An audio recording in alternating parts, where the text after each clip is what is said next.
Ito ang Presidential Broadcast Service. Radyo Pilipinas. Radyo Publiko ng Bagong Pilipinas para sa Bagong Pilipino. Naghahatid ng mahahalagang balita at impormasyon na guugnay ng pamahalaan sa sambayanan. Tulay sa himpapawid ng serbisyo publiko. Radyo Pilipinas. Radyo Publiko. Ang boses ng Pangulo. Sa Iloilo, Radyo Pilipinas. 585 AM. Ang oras sa Radyo Pilipinas alas 8:32 sa aga.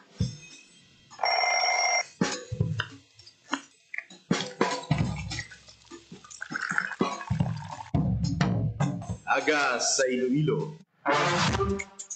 Masapo. Magahod. Mabagsik. Panibagong adlaw pagkatapos ng paghuway sang gabi antes. Bagong nga paglaom. Isa naman kapag himakas sa matahong nga palaabuton. Iloilo Morning, ang programa kaupod ninyo sa pamakaupon aga. Magadulong sa labing ulihi nga balita. Mga istorya halin sa Iloilo, kag iba niya bahin sang rehiyon.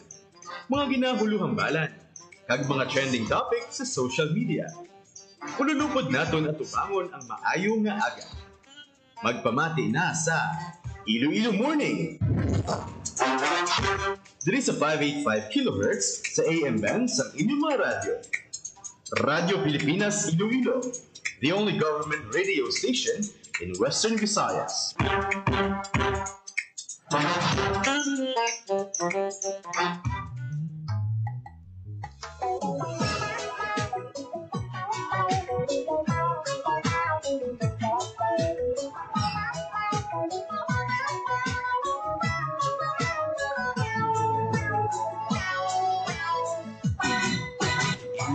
Mayong aga Pilipinas, mayong aga Western Visayas, mayong aga syudad kag probinsya sang Iloilo, adlaw kita sang Huwebes. Pinakaulihing adlaw sa bulan sang Hulyo, mga kaabyanan, July 31, 2025.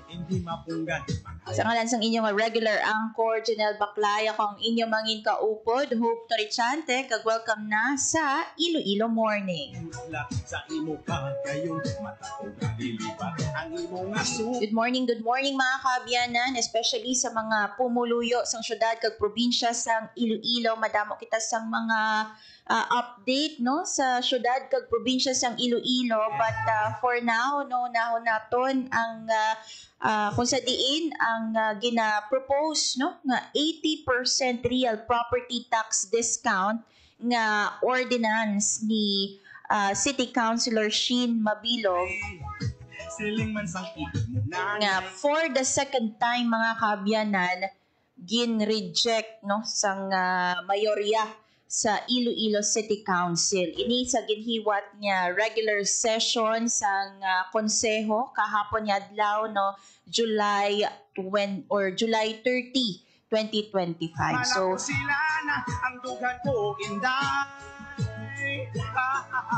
para sa mga iba niya mga konsihal no, majority of the councilors, mga kaabyanan sa Iloilo City Council,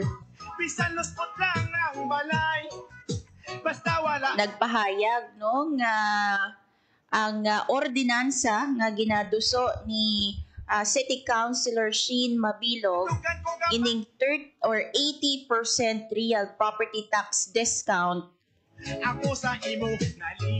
napaslawan no nga mag-justify sang convincing evidence no ang mga datos nga gin-present no sa privilege speech ni Councilor Sheen Mabilog, gin-question man no sang mayorya. So later ipabati naton sa inyo naman niya ang side no ni Iloilo City Councilor Sheen Mabilog, kung sa diin naghatag siya sang iyang speech sa Iloilo City Council para kuntani no sa iyang 80% real property tax discount nga ordinansa. Again, for the second time mga kaabyanan, wala ini nakalusot for the first reading. Inday sa imo pag-iay si tutok gatong I-check natin mga kaabyanan ang lakat sang panahon also because kati hindi natin mapaktan no nagainit nagaulan diri sa syudad kag probinsya sang Iloilo. May mga best no sa diin sa area sang Iloilo may nagapanalithi so i-check naton ang aton nga lakat sang panahon. hahay sa imo panglakat matapuga mudlat sa imo kahagayon matapuga lilipat ang imo nga supa malapor sila na ang dugan ko inday hahay kay galing na kumba Radyo Pilipinas. Sa sining natin iyon mga kaabyanan, aton nga i-check no live sa Pag-asa Iloilo kung kamusta ang lakat sang panahon diri sa Iloilo and also in other neighboring provinces sa Western Visayas. Makaupod naton si Ma'am Lenore Silvestre sang Pag-asa Iloilo. Hi ma'am, good morning. Welcome sa Radyo Pilipinas Iloilo. Hi, hello everyone. Good morning. Muli ang ating latest weather update para sa Subong Adlaw Thursday, July 31, 2025. Sa Subong, wala naman kita na dinamonitor na LPA or bagyo sa sunod or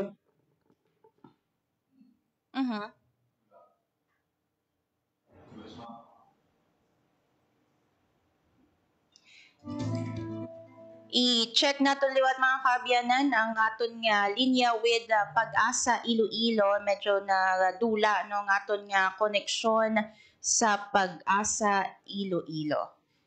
Gina-check naton no, importante nga may baluan naton ang adlaw-adlaw no, ang lakat sa nga panahon. So yari na no sa piyak nga linya si Ma'am Lenore Silvestre sa Pag-asa Iloilo. Hi ma'am, good morning and welcome again sa Radyo Pilipinas Iloilo. Hi, hello everyone. Muli ang ating latest weather update para sa Subong Adlaw Thursday, July 31, 2025. Sa Subong, wala man kita mag-monitor na LPA or bagyo sa sunod or sabwa sa atong Philippine Area of Responsibility. Samtang Southwest Luzon naman, ang padayon na nag-apekto sa bilog ng pangsod. Dito naman sa Western Visayas, maka-experience ka ta sa magulugad-umon, tugtog magal-umon kalangitan, kung may mga isolated na pag-ulan pang wala sa panagop, labi na git sa hapon sa kagad-ihon, or generally, fair weather kita, tugas ng Southwest Monsoon. Sa kasarangan, tugtog makusog naman ang hangin natin na magkahalin sa direction na bagat na nakatundan, na magadalasang makasarangan tugtog mabalog ng kadagatan. Forecast temperature natin generally nasa 26 to 34 degrees Celsius. Ang adlaw nagbutla kami ng 5:38 a.m. pag magatunod ini 6:14 p.m. karon sa hapon. Kag muna yung ating latest weather update, halin diri sa Iloilo Doppler Radio Station. Ako si Lenore Silvestre, Madam Olivia, salamat. Ma'am Lenore, no, kay may mga areas kita ma'am sa Western Visayas kung sa diin makita nato no ang baybayon mabalod may ara bala kita sang gale warning sa baybayon sakop sa riyon sa east. Sa Subong mo, wala man kita to warning na issues. Pero ang ating nabing balad ma'am or ang ating coastal waters kag ang ating wind intensity ang wind intensity natin ara sa moderate to strong kag ang coastal waters natin sa may moderate to rough. So paghalom lang din kita. Anong nagakos ang mabalod nga kadagatan naton subong ma'am, especially nga ti wala naman sang weather disturbances sa sulod sa Philippine Area of Responsibility? Ang hangin natin ma'am.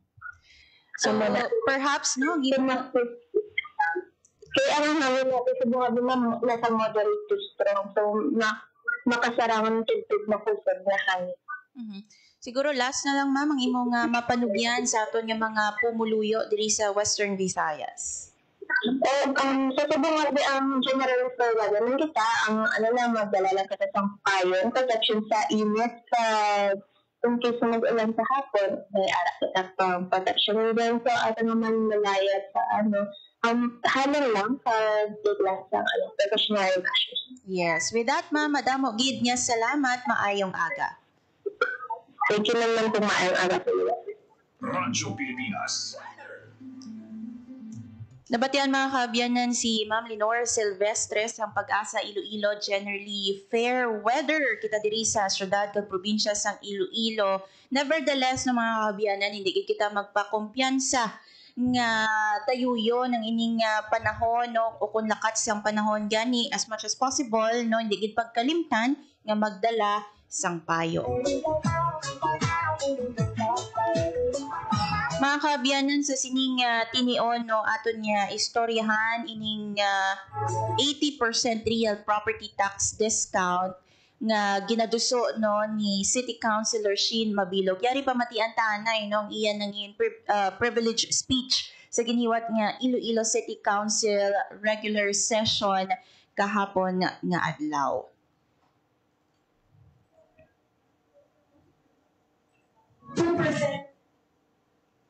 Even with a 40% discount, Ilocos of Iloilo City are still drowning. Hindi tapos ni sugarcoat. The tax is breaking the back of our people. Next slide. So yes, yung property tax, nagtaas ang assessment, pati ang acord na levy nagtaas. Next slide. I would like to give you one example. For example, may arang gabayan sa 2023, 10,000 ang iyang RPT. Pag 2024, naging 40,000. So, that is 30,000. 10,000 to the 30,000 is at 100%. Next slide, please. So, with the current 40% discount, 18,000 gid ang mataas sa 10,000 na ginabayaran niya sa 2023. So, ang ginabayaran sa ating taxpayers kung nabayad siya 10,000 sa last 2023 is 28,000. My proposed ordinance last week, with an 80% reduction, 6,000 lang niya ang magsaka, then 16,000 ang bayaran, if ever na ma-approve. Next. I would like to give you an example. This is a real document nga ginapakita nga isa ka business property tara sa may Mandaluyong. Sa 2023, ang iya assessment is 376,000. Sa 2024, naging 3 million. Kung isipon mo, that is a 1,000% increase. Paano ni kayahon nila? Next slide, please. So, the question now is, ano ang mga implications ng pagtaas ng ating RPT? Next slide. So, the negative effects are homeowners in barangay across Haro and Arevalo and Mandaluyong are receiving tax bills they cannot pay. Senior citizens and solo parents come to our offices in tears, afraid to lose their lands. Especially retirees, bigyan sila makuha sa ila pambayad, kaya ang ila pension devalued man sa inflation. All businesses are shutting down or raising prices just to survive. Mas minsan last November 2024, nag-increase pagit kita sa minimum wage. Example, para lang makasurvive ang mga businesses, may ibutang naman sila mga fees sa private areas. Imposing 25 pesos to 60 pesos. Renters are paying more because landlords pass all the tax burden to them. And for many, it's a choice between paying taxes or feeding their family. Especially for minimum wage earners. May nadulaan pag isang obra, may nag-close sa businesses. As if we are punishing people for owning land, for staying in the city they love, and for simply surviving. Next slide, please. So, mahatag lang ako sa comparable data. This data is showing nga sa iba na highly urbanized cities, amo nila ang ilang tax rates. So, Bacolod City, 1.65%, Pasig City, 1.50% sa Makati, and Iloilo City now is 2%. Amo na siya ang basic levy natin. Even Makati has recommended broad social services and still was able to lower the levy of taxes. All these cities have lowered the levy on RPT, pero tasig pa nila with developments, tingaan kaya taman kataas. Okay, next slide. Say we compromise the budget for operations and projects. I say let's be transparent. What are we going to compromise? Anong ina projects para sa sweldo sa city employees? Pilahaton na job hires out? Diin makadto ang kwarta?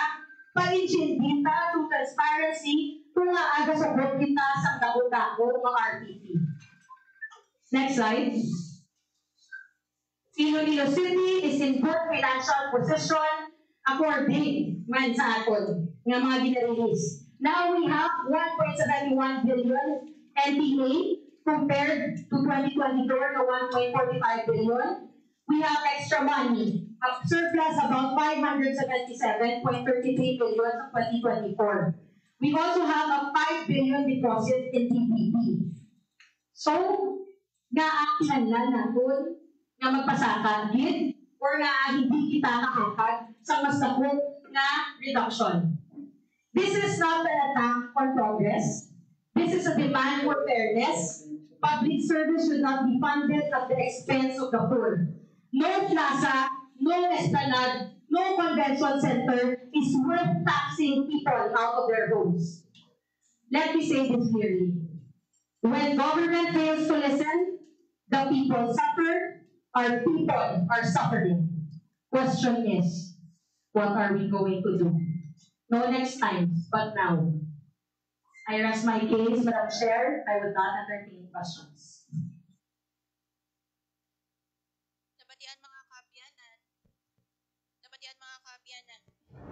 Nabatian mga kaabyanan si City Councilor Sheen Mabilog ang iyang speech no sa Iloilo City Council kahapon nga adlaw no during the regular session kung sa diin ginpakigbato niya ang iyang ginatuso nga ordinansa nga nagahatag kun ni discount no sa real property tax sa Iloilo City. Meanwhile, ang gincite niya nga rason diri no is because ang city according kay City Councilor Sheen Mabilog ara sa stable fiscal position.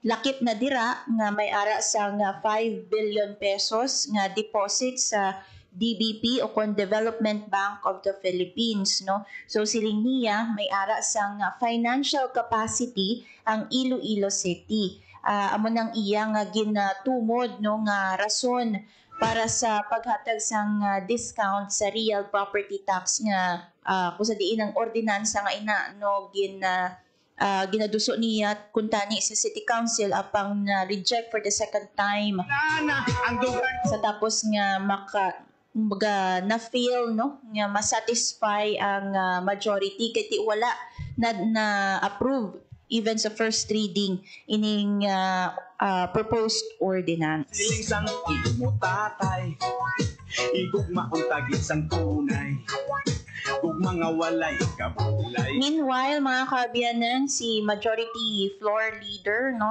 Councilor Rex Sarabia, nagpahayag nung si Councilor Sheen Mabilog sarang sa gihapon. No, may chance sa gihapon nga i-raise no ibayaw ang among nga issue o concern o kon ang iyang proposal sa ginapaabot no nga committee hearing partikular no sa deliberation sa RPT o kon Real Property Tax Discount Extension. So amo na iya ang gin-encourage ya no ni Iloilo City Councilor Rex Sarabia si Iloilo City Councilor Sheen Mabilog nga i-raise no ang iyang concern, ang iyang proposal sa hiwaton nga committee hearing o kon deliberation sa Real Property Tax Discount Extension. Sa imo panglakat, matakugang mudlat sa imo kagayon, matakugang. Bantayan naton mga kaabyanan ang ini nga development no sa Iloilo City Iti balaan naton dako ang papel sa aton nga Iloilo City Council sa paghuman sa mga legislations no nga nagaapekto naman sa mga or sa pagpangabuhi sang aton nga mga Ilonggos diri sa Iloilo City. So importante nga naga-engage kita no, nagahibalo kita kung anong pinaka-latest no nga dalagan sa mga ginaduso nga mga ordinansa legislation sa aton nga mga city councilors. Inday, sa imo pag-iay, si Tutok katulog ang laway, hindi makatulog sa bugay. Hay, Inday, sa imo yung nga tunay, dugan ko. Sa piyak nga bayan mga kaabyanan sa probinsya sang Iloilo, Hay, very quick lang no. Si Iloilo Governor Arturo Defensor Jr. nagbaton sang pagkilala o kun award on behalf no sa province of Iloilo for winning first place. First place mga kaabyanan sa 2025 Rafael Salas Kaunlarang Pantao Award Search for Outstanding Local Government Unit in Localizing the Population and Development Agenda in Western Visayas, given of course by the Commission on Population Development Region 6. So, ang gobernador mga kaabyanan sa iyang pagbaton sa award, ginupdan siya no, ni Vice Governor Lian Dibuque Kaupod, si Provincial Population Office Chief, Attorney Ruel Von Superio, and ang mga PPO employees. Meanwhile, sa bahay naman niya sa Commission on Population and Development 6, Regional Director Harold Alfred Marshall, no, aragid kag nagpanguna sa awarding ceremony siya ang and also no ang OIC Population Program Officer Roylo Vincent Laguna and Administrative Officer Rachel Labordo. So congratulations sa province of Iloilo. Ang oras sa Radyo Pilipinas alas 8:53 sa aga. Madamo gid nga salamat mga kaabyanan sa inyong pag-upod diri sa programa Iloilo Morning. Hello no, shout out sa mga nagtutok sa aton nga Facebook Live kag sa radyo sa 585 AM. Gusto mo naton pasalamaton or itamyawon no sa happy birthday ang mga nagasaulo sang ilang nga kaadlawan o kun anibersaryo subong nga adlaw no katapusan nga adlaw sang Hulyo, July 31, 2025. Thank you man sa aton nga mga katuwang technical diri sa studio Sir Alan Defante and sa transmitter Sir John Magallanes. Mga kaabyanan nang ikaupod ninyo Hope Tarichante kagini ang Iloilo Morning. Radyo Pilipinas, Radyo Publiko, Radyo Pilipinas. Ang inyong tulay sa himpapawid ng serbisyo publiko, ang Presidential Broadcast Service, Radyo Pilipinas, Radyo Publiko. Radyo Pilipinas, Radyo Publiko. Kinilala ng pag-international at prestigyosong Asia Pacific Broadcasting Plus Awards 2025 para sa kategorya ng Government Streaming. Ito ay dahil sa epektibo nitong pagsasanib ng mga tradisyonal na media tulad ng telebisyon, radyo at print para masabayan ang mabilis na pagtinog ng mundo ng digital at social media tungo sa mas epektibong paghahatid ng mahahalaga at napapanahong mga impormasyon sa mamamayang Pilipino. Kinilala rin ang Radyo Pilipinas dahil sa patuloy na pag-akyat ng rating. Ngayon ay matatag sa pang-4 na pwesto sa Mega Manila ayon sa pinakahuling Nielsen Radio Audience Measurement Survey.